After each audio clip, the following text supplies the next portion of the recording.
Hello everyone, my name is प्रशांत।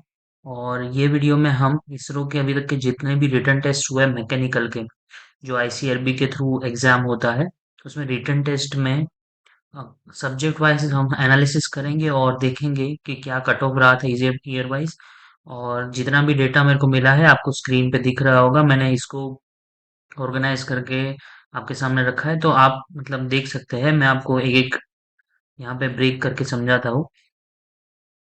देखिए, सबसे ऊपर ये जो ईयर वाइज है और वर्टिकली सारे सब्जेक्ट है, तो यहाँ पर हम ईयर वाइज देख सकते हैं। 2006 से लेके 2025 का जो अभी एग्जाम आ रहा है, तो उसमें कितने सीट्स है ये डेटा अभी तक पता है। और जो 2023 का एग्जाम हुआ था उसमें कितने क्वेश्चंस आए थे सब्जेक्ट वाइज, कितने सीट्स है, यहाँ तक हमने 2006 से लिया हुआ है डेटा।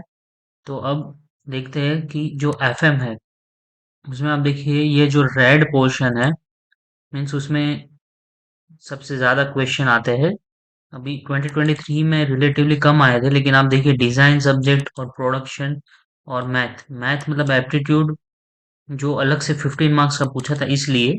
वरना अगर हम टेक्निकल क्वेश्चंस में अगर देखते हैं तो स्ट्रेंथ ऑफ मटेरियल, थर्मोडायनामिक्स और मशीन डिज़ाइन और वाइब्रेशन, मतलब डिज़ाइन के सब्जेक्ट से बहुत ज़्यादा क्वेश्चन आए थे। पूरा पेपर डिज़ाइन की ओर झुका हुआ था।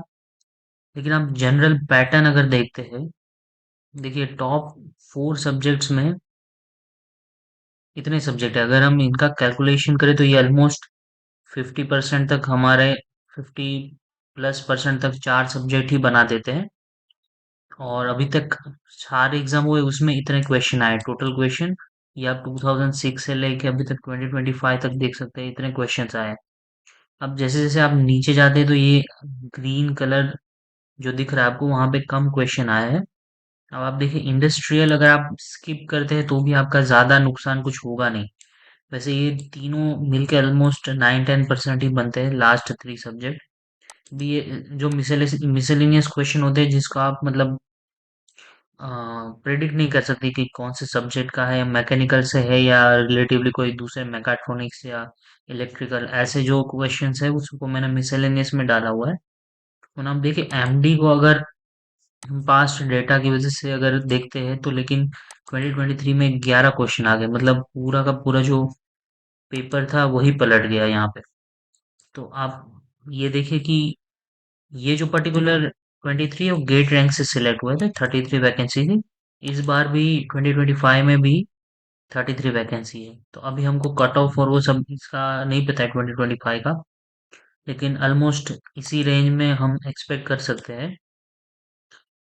तो हम बात कर रहे थे कि कौन से सब्जेक्ट्स यहाँ पर अनइम्पोर्टेंट है, मतलब जो ये 3 सब्जेक्ट है वो इतने इम्पोर्टेंट नहीं है, लेकिन यहाँ पे एक अनोमली दिख रही है हमको कि 2023 में एमडी में से 11 क्वेश्चन आए थे। मतलब एमडी भी एक हम इसको स्किप नहीं कर सकते, क्योंकि अभी एज लिमिट भी 28 कर दिया है और 2 साल ये रिक्रूटमेंट में लग जाता है, तो मतलब चांस हम नहीं ले सकते कि ये सब्जेक्ट को भी हम स्किप करें। तो अब ये 2023 वाला वेटेज अगर हम पकड़ के चलते हैं तो हमारा अलग रेशियो आएगा, अलग वेटेज आएगा। और हम ओवरऑल अगर वेटेज पकड़ते हैं तो हमारा अलग वेटेज आ रहा है।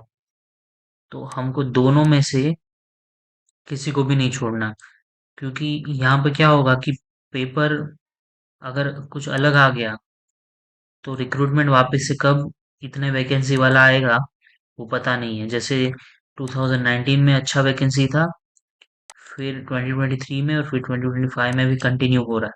अब ये ट्रेंड जो है वो कब तक चलेगा वो पता नहीं। बीच में आप देखिए यहाँ पे 2019 से सीधे ही 4 साल बाद 2023 में रिक्रूटमेंट हुआ है। तो मतलब आपको हर एक पॉइंट को सीरियस लेना पड़ेगा यहाँ पे। अब थोड़ा कट ऑफ और सीट्स देख लेते हैं। जैसे आप देखिए जैसे सीट्स ज्यादा हुई यहाँ पे 109, तो कट ऑफ काफी नीचे चला गया। और आप देखिए यहाँ पर जो मार्क्स है यहाँ तक, वो आउट ऑफ 240 था। उसके बाद ये जो 163 है यहाँ पे 2023 में, उसमें आउट ऑफ 100 मार्क्स था।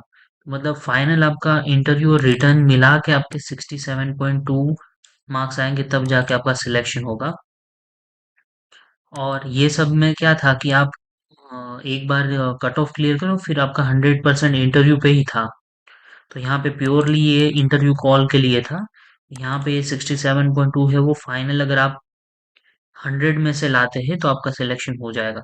तो आप यहाँ पर भी 160 मार्क्स, 160 सीट्स में ऑलमोस्ट ऑलमोस्ट सेम सीट्स है, तो आप यहाँ पर भी 67 प्लस मतलब अराउंड 70 प्लस आप हो गए। 50% रिटर्न और 50% इंटरव्यू अगर आपका हो जाता है यहाँ पर अराउंड, तो आपका सिलेक्शन हो जाएगा। तो आपका कट ऑफ यहाँ पर मिनिमम 70 ओवरऑल स्कोर, रिटर्न 50 और इंटरव्यू 50 मिला के अगर चलेंगे और 70 से अबव रखेंगे तो आपका सिलेक्शन होने के चांसेस बहुत हाई है।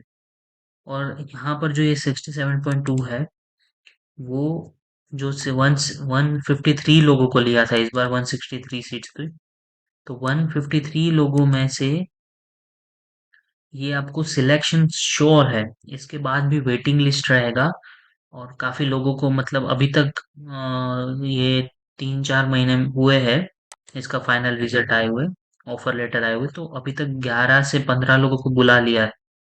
तो मतलब आप अगर 60 के अबव हो तो भी आपको कॉल आ सकता है। तो ये अपॉर्चुनिटी जो है बहुत अच्छा है।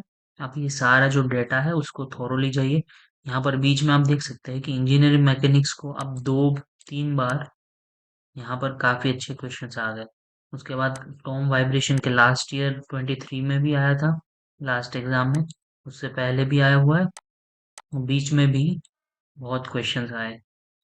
तो कोई भी सब्जेक्ट को आप लाइटली नहीं ले सकते।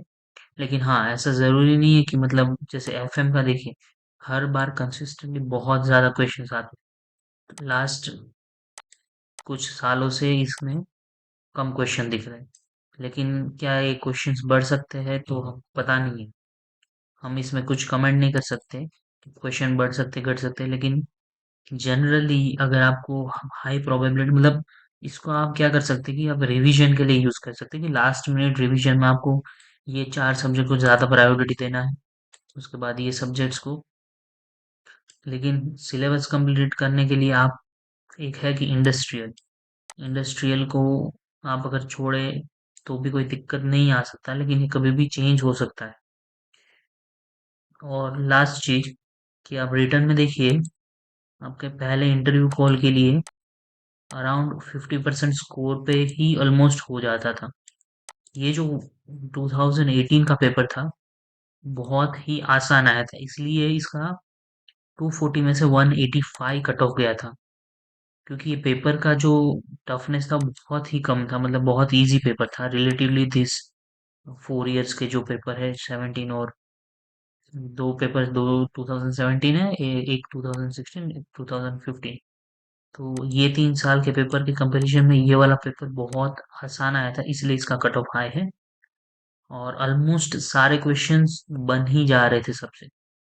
वरना जनरली आप देखेंगे 50% में ये सिलेक्शन मीन्स कॉल आना है, लेकिन अभी पैटर्न चेंज हो गया है। तो यहाँ पर आपके 50% तो मिनिमम रिक्वायर्ड है अगर आपको क्वालिफाई करना है इंटरव्यू के लिए। उसके बाद इंटरव्यू में भी 50% रिक्वायर्ड है, उसके बाद जाके आपका रैंकिंग बनेगा।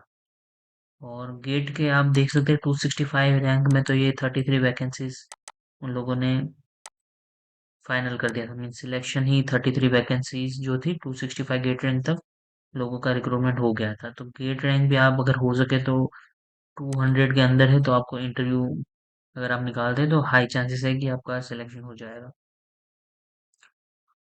तो ये डेटा जो है आप इसको यूज कर सकते हैं रिवीजन के लिए, बट आपको सिलेबस कंप्लीट करने के लिए तो आपको ऑलमोस्ट सारे सब्जेक्ट के लिए ही रेडी होना है। और इंटरव्यू के लिए हम अलग से बात करेंगे, इंटरव्यू में कैसे क्वेश्चंस आते हैं, कैसे प्रिपेयर करना है, क्योंकि अभी जनरली टाइम लगेगा एग्जाम होने में। तो तब तक आप एग्जाम जब तक खत्म नहीं होता उसके बाद भी आपको 6-7 महीने तो मिनिमम इंटरव्यू के लिए मिलेंगे ही।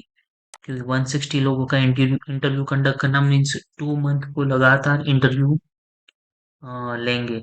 और 2 मंथ के अंदर भी आप अच्छे से इंटरव्यू का प्रिपेयर कर सकते हैं, इसलिए अभी से इंटरव्यू के लिए टेंशन लेने की कोई ज़रूरत नहीं है। बस आप रिटन टेस्ट पे फोकस कीजिए, उसमें अगर आपके ज़्यादा मार्क्स आ गए, अराउंड आपने अगर 75 प्लस स्कोर कर लिए, तो आपके बहुत ज़्यादा चांस बन जाएगा कि आपका सिलेक्शन हो जाएगा। और जो लास्ट ईयर पेपर आया था या प्रीवियस ईयर क्वेश्चन है, उसको भी हम अलग से डिस्कस करेंगे। अभी आपके लिए बहुत सफिशिएंट टाइम है रिटन टेस्ट के लिए प्रिपेयर करने के लिए। कि जो भी डेटा है, आप इसको एज एन टूल यूज कीजिए कि आप मतलब कैसे प्रिपेयर कर सकते हैं, मीन्स कौन से सब्जेक्ट को प्रायोरिटी पे प्रिपेयर करना है। क्योंकि आप पहले 4 कर लेंगे तो आपके 50% मार्क्स तो यहाँ पे बन जाएंगे। अब श्योर एंड शॉर्ट 50 तो नहीं बनेंगे, क्योंकि अनोमली हमेशा रहेगी ही मार्क्स में। लेकिन आप मान के चलिए कि आप एक सही डायरेक्शन में प्रिपरेशन कर रहे हैं। उसके बाद जैसे जैसे सब्जेक्ट की लिस्ट है, उस हिसाब से आप प्रायोरिटी बनाएंगे। यहाँ पे एप्टीट्यूड और मैथ्स मैथ्स और एप्टीट्यूड मिला के मीन्स यहाँ पे ये सब क्वेश्चन मैथ्स और एप्टीट्यूड के थे, और यहाँ पे ये 15 मार्क्स का जो था 2023 में, वो प्योरली एप्टीट्यूड था। लेकिन एप्टीट्यूड में भी मैथ्स मिक्स हो ही जा रहा था। तो इसके लिए भी आप थोड़ा सा प्रैक्टिस कर लीजिए, अभी से मत कीजिए। क्योंकि क्या है कि एप्टीट्यूड प्रैक्टिस बेस्ड है, अगर एंड में करेंगे तो आपके मार्क्स ज़्यादा आ सकते हैं उसमें। तो best of luck for your preparation, and use this information for your advantage, and focus on your preparation. Thank you guys for watching this video.